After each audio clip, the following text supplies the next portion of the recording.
Hey guys, Miss Chenoweth here, and today is our mark making skill builder.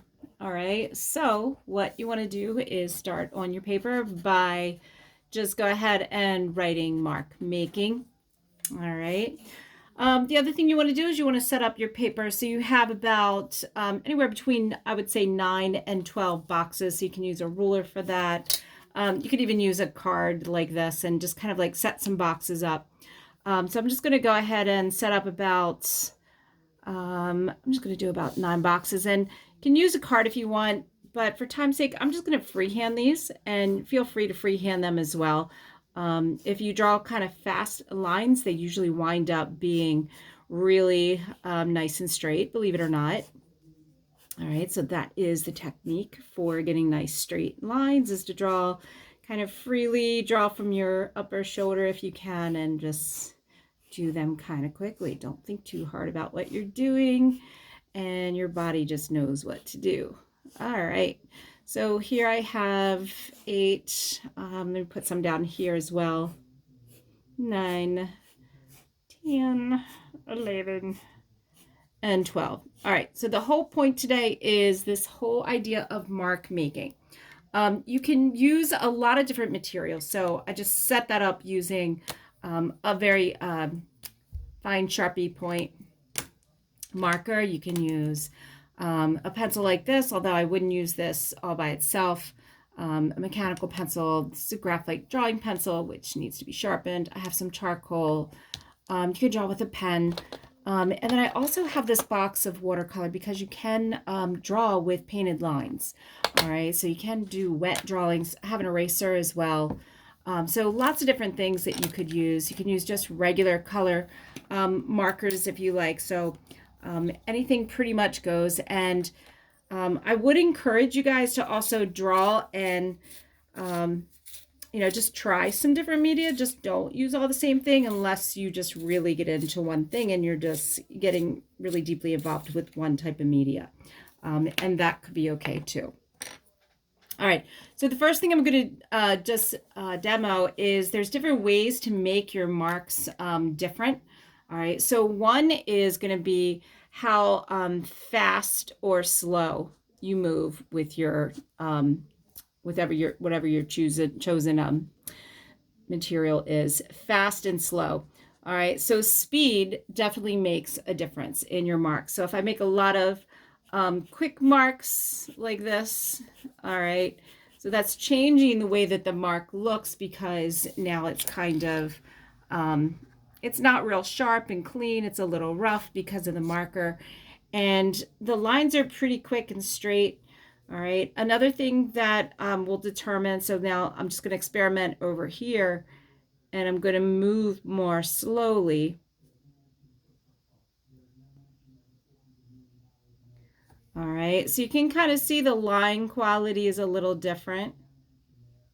It's giving the marker more time to suck in. So the difference in the way that looks is all based on just speed. All right, how fast or how slow. Another thing that will help you to get some variety in your mark making is the length of your line. All right, so basically you have short and you have long for length. All right, so these are all fairly long lines. So I could mix and bring some other lines over here. I'm just going to do some very short lines like this. All right, maybe I want to change the direction of where they're going. Alrighty, so I can just do that. All right, so the speed and the length can change. And then the other thing is pressure. All right, so you have speed, length, pressure. And I'm just going to switch up my media for this one. I'm going to use some charcoal. All right, so if I put a lot of pressure, you can see it gets really dark. And then light pressure, wow, that barely has anything at all. All right, so you can think of kind of those things. You can do curved or straight, so the direction that you want to go is another thing that you can do. All right, so I'm just going to play around with that kind of mark making. Some media allows for blending. So the marks here could be, blended out like this. If you're using like a nice soft pencil or charcoal, you could also take your eraser and come in with other kinds of marks. All right, so just remember that this is all about experimentation. Okay, if I try to blend that, you can kind of see the paper sucked it in kind of quick. There's a little bit of blending in there, but not a lot.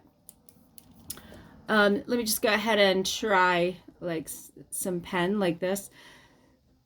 And maybe I want to make like some scratching marks. So I'm going to do short. I'm going to vary the pressure. Sometimes I'm going to press down hard. Sometimes I'm going to make this one kind of quick. So it's kind of creating sort of like this hairiness. And then let me see if I can actually do some blending. So just kind of like getting that mindset of, what can I do? All right. So that actually did, I don't know if you can see that, but it did sort of blend and made a little blue haze in there because the ink is still wet and it's sitting on the surface. Whereas the marker, it just sucked up, the paper just really sucked the marker in. You could try it with other markers. You could get some blending probably. All right. So I could go like that to get some of that sort of different things going on. All right. The other thing is just with, if you're going to use a brush, doesn't matter to me what color you use. I would stick to one color because it's not really a color assignment. It's more about what kinds of marks can you make. All right, and a brush is fun, and I'm just going to go ahead with blue, I think. I'm going to do everything blue. And then again, it's the speed. So if I wanted to make quick marks, I can make some quick marks. It's also, if you press down real hard, you're good, and then lighten up, you can change your mark making. Okay, how much paint you have on the brush will change the way the mark looks as well. So if I have a lot of paint or a little paint, you can even do, maybe you want to just try some other techniques here. Let's see, so I'm going to blot this brush a little bit. And you could do like sort of like a dry brush. Okay, looks like I have to do more, get a lot more paint out of the brush. Okay, so here I could do something. Let's see. No, let's just... Okay, so that's more like a dry brush. All right. I could also just try, what if I like wet the whole thing down and then try to put some marks in there?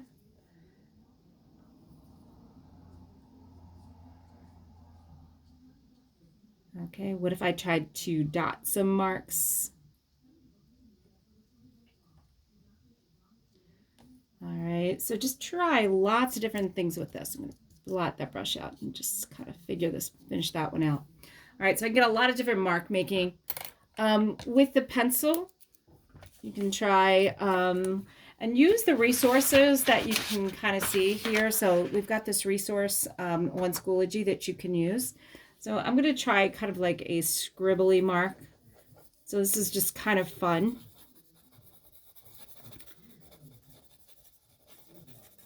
All right, so now I got a fourth media going here. No, actually 5. 1, 2, 3, 4, 5. It's the fifth media. Maybe I want to try some smearing with that. Maybe I want to come back over top with a little bit of erase and see what I can do just to make it interesting and just see what happens.